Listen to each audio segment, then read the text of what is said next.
नमस्कार, न्यूज 18 उत्तर प्रदेश उत्तराखंड आप देख रहे हैं। आपके साथ मैं हूं चांदनी धवन। यूपी 9 बजे में सबसे पहले बात उत्तराखंड की चुनावी खींचतान की करते हैं।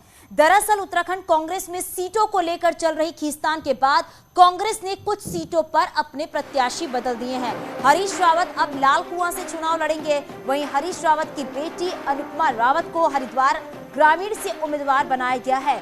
डोईवाला से भी कांग्रेस ने अपना प्रत्याशी बदल दिया है। डोईवाला से अब गौरव चौधरी कांग्रेस उम्मीदवार होंगे। पहले डोईवाला से मोहित उनियाल को टिकट मिला था। ज्वालापुर से रवि बहादुर को टिकट मिला है। पहले ज्वालापुर से बरखा रानी उम्मीदवार थी।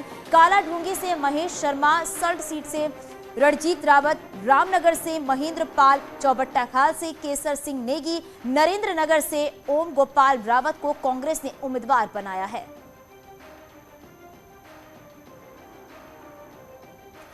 तो कांग्रेस ने सीटों को बदल दिया है। पहले आपको बता दें कि हरीश रावत रामनगर से चुनाव लड़ने वाले थे, लेकिन अब लाल कुआं से चुनाव लड़ेंगे हरीश रावत। और इसके साथ ही साथ अगर बात करें तो डोईवाला से अब गौरव चौधरी कांग्रेस उम्मीदवार होंगे। पहले डोईवाला से मोहित उनियाल को टिकट मिला था। और हमारे सहयोगी दीपांकर हमारे साथ जुड़ गए हैं। दीपांकर, सबसे पहले कि क्या कुछ वजह मानी जा रही है जिस वजह से सीटों में उम्मीदवारों के नाम जो है वो बदल दिए हैं, सीट बदल दिए गए हैं, क्या कुछ वजह मानी जा रही है इसकी? बिल्कुल, जब कांग्रेस की दूसरी लिस्ट आई थी जिसमें 11 टिकट अनाउंस किए गए थे, तब से ये सवाल खड़े हो रहे थे कि बहुत कमजोर उम्मीदवार कई सीटों पर कांग्रेस ने दिए हैं। तभी से यह तय था कि कहीं ना कहीं कोई चेंजेस जरूर यहाँ पर कांग्रेस का हाईकमान इसमें करेगा। कल रात जो लिस्ट जारी हुई उसमें पिछली 11 की लिस्ट से 5 नाम बदले गए, जिनमें सबसे बड़ा नाम है पूर्व सीएम हरीश रावत को, जो रामनगर से इलेक्शन लड़ने की तैयारी कर रहे थे। रामनगर से उनकी सीट फाइनल हो चुकी थी, लेकिन अब वो लाल कुआं से इलेक्शन लड़ेंगे। इसके अलावा काला ढूंगी में भी महेश शर्मा को उम्मीदवार बनाया गया है। ज्वालापुर में टिकट चेंज किया गया है। डोईवाला में टिकट चेंज किया गया है। तो आप समझ सकते हैं कि कांग्रेस के अंदर सबसे बड़ी टेंशन इस बात को लेकर थी, जो हमने टिकट दिए हैं वो कमजोर कैंडिडेट्स को दिए हैं, तो इसलिए अब फाइनली ये टिकट यहाँ पर चेंज किए गए। और सबसे बड़ी वजह यही है कि कांग्रेस एक एक सीट पर मजबूती से चुनाव लड़ना चाहती है, इसलिए जो गलती एक बार हुई थी उसको यहाँ पर चेंज किया गया। जी दीपांकर, क्योंकि रामनगर सीट को लेकर ज्यादा चर्चा हो रही थी कि रामनगर सीट पर या तो हरीश रावत लड़ेंगे या फिर रणजीत रावत लड़ेंगे, लेकिन रामनगर सीट से ही हरीश रावत को हटा के लाल कुआं सीट से लड़ाया जाएगा। लाल कुआं ही क्यों आखिर? ये बहुत बड़ा सवाल है कि अचानक से ऐसा क्या हुआ कि हरीश रावत को रामनगर से शिफ्ट होकर लाल कुआं जाना पड़ा। और रणजीत रावत जो रामनगर में लगातार इस बात की मांग कर रहे थे कि उन्हें वहां से टिकट मिलना चाहिए, उन्हें भी वहां से टिकट नहीं मिला, उन्हें भी सल्ट भेजा गया। और ऐसे में अब सवाल है कि रामनगर सीट पर जिन उम्मीदवार को उतारा गया है जी, क्या वो वहां पर उस सीट को निकाल कर ला पाएंगे? और बिल्कुल दीपांकर, जिस तरीके से बदलाव किया गया उसकी कोई ना कोई ऐसी वजह तो जरूर होगी। आप हमारे साथ बने रहिएगा, अगली खबर पे भी आपका रुख करेंगे दीपांकर।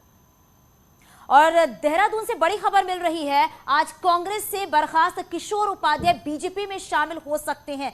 कांग्रेस ने अनुशासनहीनता के आरोप में किशोर उपाध्याय को 6 साल के लिए पार्टी से बर्खास्त कर दिया है। थोड़ी देर में किशोर उपाध्याय बीजेपी मुख्यालय पहुंचेंगे, जहां बीजेपी चुनाव प्रभारी प्रहलाद जोशी उन्हें पार्टी में शामिल करवाएंगे। उम्मीद है कि किशोर टिहरी से बीजेपी कैंडिडेट के तौर पर चुनाव लड़ सकते हैं।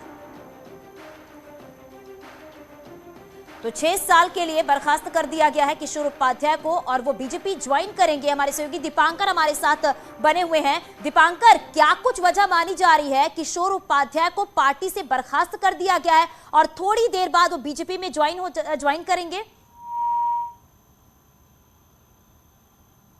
तो अपने सहयोगी से जुड़ेंगे और जानेंगे, उनसे बातचीत करेंगे कि किशोर उपाध्याय को कांग्रेस ने 6 साल के लिए बर्खास्त कर दिया गया है और अब खबर यह मिल रही है कि थोड़ी देर बाद वो बीजेपी ज्वाइन कर सकते हैं।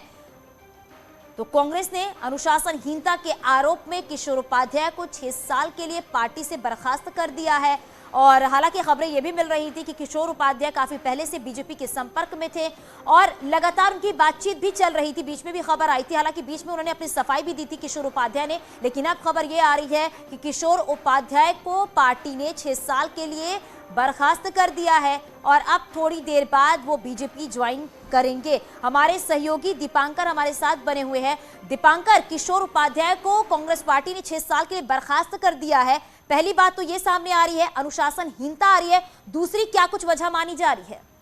सबसे बड़ी बात है कि किशोर उपाध्याय उससे कुछ देर के बाद भारतीय जनता पार्टी का दामन थाम लेंगे, बीजेपी ज्वाइन करेंगे। किशोर उपाध्याय जो कांग्रेस के पूर्व प्रदेश अध्यक्ष भी हैं, और अब जब कंफर्म हो गया कांग्रेस को कि वो बीजेपी में जाने वाले हैं, तो उससे पहले कांग्रेस ने उनको निष्कासित कर दिया 6 साल के लिए पार्टी से, क्योंकि वही बात जो हरक सिंह रावत के साथ बीजेपी ने की, वही अब किशोर उपाध्याय के साथ हुआ है कि ज्वाइनिंग से ठीक पहले उन्हें पार्टी से निष्कासित कर दिया गया है। तो कांग्रेस पार्टी ये बिल्कुल मैसेज नहीं देना चाहती कि उनको झटका लगा है। बड़ी बात यह है कि कांग्रेस ने किशोर उपाध्याय पे एक्शन लिया, ये कांग्रेस यहाँ पर दिखाना चाहती है। और इससे पहले किशोर उपाध्याय को पार्टी के सभी पदों से हटा दिया गया था, ये कहते हुए हटाया गया था कि आपकी जो गतिविधियां हैं वो विरोधी पार्टियों के साथ आप मिलते जुलते हैं, वहां पर आप पार्टी को लॉस कर रहे हैं। तो आज फाइनली अब जबकि सेकेंड लास्ट डे है नॉमिनेशन का, तो उससे पहले बहुत तेज सरगर्मी है दोनों पार्टीज में, कांग्रेस में और बीजेपी में। और खबर यह भी है कि जो बीजेपी के सिटिंग विधायक थे टिहरी से धन सिंह नेगी, सूत्रों के हवाले से खबर है कि वो कांग्रेस को ज्वाइन कर सकते हैं। और खास बात यह है कि टिहरी सीट पर किशोर उपाध्याय और धन सिंह नेगी दोनों एक पर्टिकुलर खास पट्टी से आते हैं, उस पट्टी का बड़ा प्रभाव है टिहरी सीट पर। और अगर दोनों वहां से कंटेस्ट करते हैं तो जो दिनेश धनई वहां तीसरे उम्मीदवार लड़ रहे हैं, तो टिहरी सीट बहुत कॉन्ट्रास्ट मुकाबला टिहरी में होने वाला है। बिल्कुल दीपांकर, क्योंकि लगातार कांग्रेस में खींचतान देखने को मिल रही है, हमारे सहयोगी सुनील नवप्रभात भी हमारे साथ जुड़ गया है। सुनील, क्या जानकारी मिल पा रही है? कांग्रेस पार्टी ने किशोर उपाध्याय को 6 साल के लिए पार्टी से बर्खास्त कर दिया गया, क्या इसका बड़ा नुकसान झेलना पड़ेगा कांग्रेस पार्टी को? लंबे समय से हाशिए पर थे और जिस तरह से उनके बीजेपी के आला नेताओं से लगातार संपर्क बने हुए थे, उसी के मद्देनजर करीब महीने भर पूर्व कांग्रेस ने किशोर उपाध्याय को सभी पदों से बर्खास्त कर दिया था और आज उनको 6 साल के लिए बकायदा निष्कासित भी कर दिया। तो ये लंबे समय से ये अटकलें लगाई जा रही थी कि किशोर उपाध्याय बीजेपी ज्वाइन कर सकते हैं। फाइनली 9:30 बजे का टाइम रखा गया है बीजेपी ऑफिस में। किशोर उपाध्याय बीजेपी ज्वाइन करने जा रहे हैं। बीजेपी के जो उत्तराखंड चुनाव प्रभारी हैं प्रहलाद जोशी, वो किशोर उपाध्याय को पार्टी ज्वाइन कराएंगे और किशोर उपाध्याय को बीजेपी टिहरी सीट पर टिकट देने जा रही है, क्योंकि बीजेपी अभी तक अपनी 68 सीटों पर टिकट फाइनल कर चुकी है और जो 2 सीटें होल्ड पर रखी गई हैं आज की डेट तक भी, उनमें एक टिहरी भी शामिल है। और ये शुरू से माना जा रहा था कि टिहरी सीट जो होल्ड पे रखी गई है, क्योंकि वहां पर बीजेपी के सिटिंग विधायक हैं धन सिंह नेगी, इसके बावजूद होल्ड पर रखना इस बात के संकेत थे कि बीजेपी किसी नए कैंडिडेट को वहां पर बिल्कुल सुनील, क्योंकि लगातार खींचतान देखने को मिल रही है। सौरभ भी हमारे सहयोगी टिहरी से जुड़ गया है। सौरभ, आपके पास क्या जानकारी मिल पा रही है? कहा यह जा रहा है कि थोड़ी देर के बाद किशोर उपाध्याय बीजेपी ज्वाइन कर लेंगे और टिहरी सीट से चुनाव लड़ सकते हैं। मैं आपको बता दूं, टिहरी जिले की जो 6 विधानसभा सीटें है उसमें से जो बीजेपी है वो 5 सीटों पे अपने प्रत्याशी जो उनके सिटिंग विधायक है उनको टिकट दे चुकी है। उसके बावजूद टिहरी जो सीट है उस पर लगातार सस्पेंस बरकरार था और करीब 4 महीने से किशोर उपाध्याय के बीजेपी में जाने की चर्चाएं चल रही थी, जो आज पूरी तरह से हो गया कि किशोर उपाध्याय बीजेपी ज्वाइन करेंगे। जिसके बाद से जो सिटिंग विधायक है टिहरी के धन सिंह नेगी, उनकी लगातार नाराजगी आती है और इसको लेकर वो अपने समर्थकों के साथ जो आला नेताओं हैं सीएम के सामने और जो प्रदेश प्रभारी है उनके सामने अपनी नाराजगी व्यक्त कर चुके थे। जिसके बाद तो लगातार ये कहते हैं कि जो किशोर उपाध्याय उनको बीजेपी में शामिल नहीं किया जाएगा, उसका लगातार विरोध किया जाएगा। और अब ये चर्चा है कि किशोर उपाध्याय बीजेपी में जो शामिल हो रहे हैं आज, तो धन सिंह नेगी का भी कहीं ना कहीं ये कहा जा रहा है कि वो कांग्रेस के संपर्क में है और धन सिंह नेगी कांग्रेस में शामिल हो सकते हैं और धन सिंह नेगी को टिहरी से कांग्रेस टिकट दे सकती है। बहुत शुक्रिया सौरभ इस पूरी जानकारी के लिए। तो हमारे सहयोगी बता रहे थे कि टिहरी सीट से वो चुनाव लड़ सकते हैं। और चलिए अब आगे बढ़ते हैं और बात करते हैं यहाँ पर उत्तराखंड की हॉट सीट बन चुकी खटीमा विधानसभा से सीएम पुष्कर सिंह धामी आज अपना नामांकन करेंगे। खटीमा पहुंचे सीएम पुष्कर सिंह धामी सुबह 11 बजे खटीमा तहसील में नामांकन करेंगे। पुष्कर सिंह धामी के नामांकन पर बड़े बीजेपी के नेता भी शामिल रहेंगे। नामांकन काफी लोगों का नाम सीट चेंज की, हरीश रावत जी को भी सर रामनगर से लाल कुमार सीट पे चुनाव लड़ रहे हैं। चूँकि उनके यहाँ पहले से बहुत विवाद है और विवाद के कारण से ऐसी स्थितियाँ पैदा हो रही हैं जो कभी इधर सीट निकल रही है कभी उधर निकल रही हैं। हालांकि ये उनका आंतरिक मामला है। उसको लालो छोटा लगो।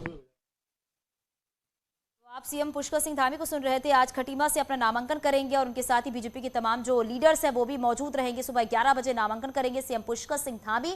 जनता से पहले भी प्यार दिया है, जनता के प्रति जिम्मेदारी बढ़ी है।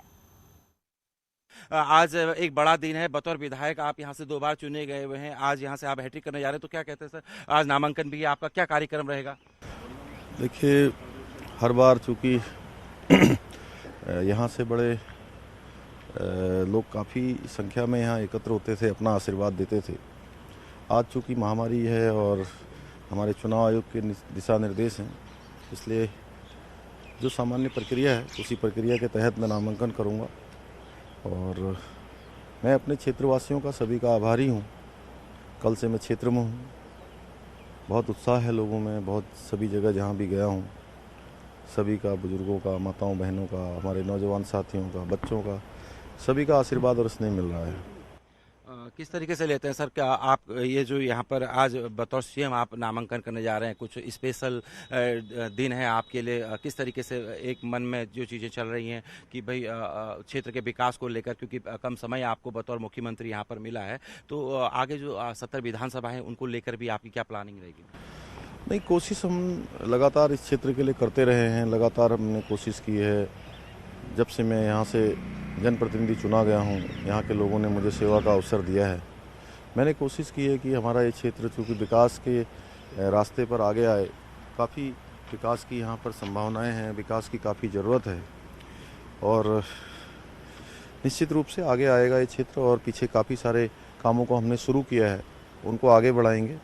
और ये सीमांत क्षेत्र है, एक तरह से ये मैं कहूँ तो लघु भारत है। यहाँ पर सैनिक बाहुल्य है, किसान बाहुल्य है, जनजाति बाहुल्य है, संपूर्ण देश के लोग यहाँ पर हैं। और एक मैं कहूँ कि भारत की लघु आत्मा अगर कहीं बसती है लघु भारत की, तो वो मेरे खटीमा में है। हरीश रावत जो है उनको टिकट रामनगर, अब लाल कुआं, तो किस तरीके से देखते हैं इसको, कितनी चुनौती है ये भी? कांग्रेस पार्टी उनको लगातार फुटबॉल की तरह कभी इधर फेंक रही है, कभी उधर फेंक रही है। हमारे बुजुर्ग हैं, उनके साथ उनकी पार्टी ने इस प्रकार की स्थितियां पैदा नहीं करनी चाहिए। देखिए, सीएम पुष्कर सिंह धामी हमारे साथ यहाँ पर मौजूद थे और उनका कहना है कि जो आज ये नामांकन करेंगे उसके साथ साथ सीमांत का जो खटीमा का क्षेत्र है उसके खटीमा के अलावा जो 70 विधानसभा है वहाँ पर भी विकास का काम करेंगे। और साथ ही उन्होंने कटाक्ष किया है कि पुष्कर सिंह धामी ने कि जो हरीश रावत हैं वो कहीं ना कहीं अपनी पार्टी के अंदर इस तरीके से हैं कि कभी इधर कभी उधर, उनको टिकट नहीं मिल रहा है। तो विपक्ष किस तरीके से 2022 के चुनाव का मुकाबला कर पाएगा, ये देखना होगा। कमलेश भट्ट, न्यूज़ 18, खटीमा। और अब बात करते हैं पहले चरण के चुनाव को देखते हुए बीजेपी ने वेस्ट यूपी में अपनी पूरी ताकत झोंक दी है। बीजेपी के तमाम दिग्गज नेता आज से जाटलैंड का ताबड़तोड़ दौरा कर बीजेपी के पक्ष में माहौल बनाने की कोशिश कर रहे हैं। केंद्रीय गृह मंत्री अमित शाह कृष्णनगरी मथुरा का दौरा करेंगे। सुबह करीब 11 बजे अमित शाह मथुरा पहुंचेंगे और बांके बिहारी का दर्शन करने के बाद कार्यकर्ताओं को संबोधित करेंगे। इसके साथ ही मथुरा में पार्टी के लोगों के साथ बैठक भी करेंगे। मथुरा के बाद अमित शाह नोएडा भी जाएंगे। शाहजहांपुर में बीजेपी अध्यक्ष जेपी नड्डा प्रचार प्रसार भी करेंगे। बिजनौर में CM Yogi door to door campaign करेंगे और 3 विधानसभाओं में सीएम योगी का दौरा है। इसके अलावा गाजियाबाद में राजनाथ सिंह चुनावी माहौल अपने पक्ष में बनाते नजर आएंगे। वहीं प्रदेश अध्यक्ष स्वतंत्र देव सिंह मेरठ और डिप्टी सीएम केशव प्रसाद मौर्य हापुड़ में डोर टू डोर कैंपेन करेंगे। सीएम योगी आज बिजनौर का दौरा करेंगे। सुबह 11 बजे सीएम योगी बिजनौर पहुंचेंगे और इसके बाद काकरान वाटिका में मतदाताओं के साथ संवाद भी करेंगे और इसके बाद दोपहर 12:30 बजे वो नजीबाबाद में मतदाताओं के साथ संवाद भी करेंगे। सीएम पुष्कर सिंह धामी सीएम योगी धामपुर में घर घर जाकर जनसंपर्क भी करेंगे। तो सीएम योगी बिजनौर के दौरे पर रहेंगे। सुबह 11 बजे बिजनौर पहुंच जाएंगे और इसके बाद डोर टू डोर कैंपेन भी करेंगे। सीएम योगी आदित्यनाथ कार्यकर्ताओं से बातचीत भी करेंगे, मतदाताओं से संवाद भी करेंगे। सीएम योगी आदित्यनाथ नजीमाबाद में लोगों से संवाद करेंगे। सीएम योगी आदित्यनाथ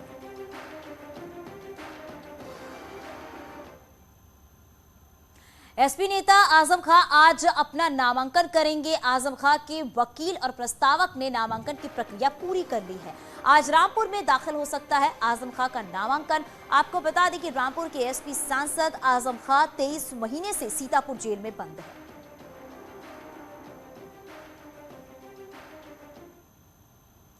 अमरोहा से खबर मिल रही है, हसनपुर विधानसभा सीट से एसपी प्रत्याशी मुखिया गुर्जर का विवादित बयान सामने आया है। भीड़ को संबोधित करते हुए एसपी प्रत्याशी मुखिया गुर्जर कह रहे हैं, मौजूदा विधायक की भ्रष्टाचार से कमाई दौलत लूटकर बांटूंगा। मुखिया गुर्जर प्रशासन को चेतावनी भी दे रहे हैं।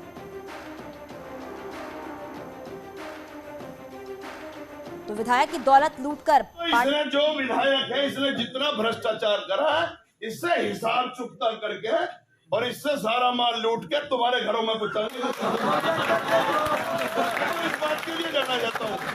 और ये जो प्रशासन शासन मुकदमे की बात करे, इनकी ऐसी की तैसी पूरे बार जेल काट रखी है मेरे पहले। ये मेरा मुकदमा लगाएंगे।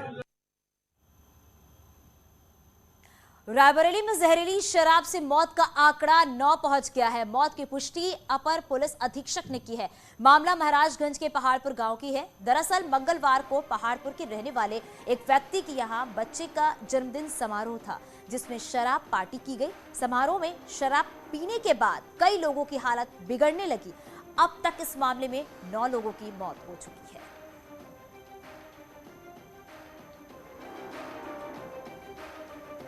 तो जहरीली शराब से 9 लोगों की मौत हो गई है। मोहन कृष्ण रायबरेली से हमारे साथ जुड़ गया है। मोहन, क्या जानकारी मिल पा रही है? जहरीली शराब से अब तक 9 लोगों की मौत हो चुकी है, आगे क्या जानकारी? जी चांदनी, आपको बताना चाहेंगे जहरीली शराब से रायबरेली में अब तक 9 लोगों की मौत हो गई है, जिसके बाद प्रशासन ने जो आबकारी विभाग के जो अधिकारी हैं उनसे स्पष्टीकरण तलब किया है और जो इंस्पेक्टर हैं और जो सिपाही हैं आबकारी विभाग के, उनको सस्पेंड कर दिया गया, उनके खिलाफ जांच बैठा दी गई है। वहीं पुलिस प्रशासन ने जो है जो कोतवाली प्रभारी महाराजगंज और जो चौकी प्रभारी है उनको सस्पेंड कर दिया गया है। बीट के 4 सिपाहियों को सस्पेंड कर दिया गया है। बहुत शुक्रिया इस पूरी जानकारी के लिए। और यहाँ छोटे से ब्रेक के लिए जल्द लौट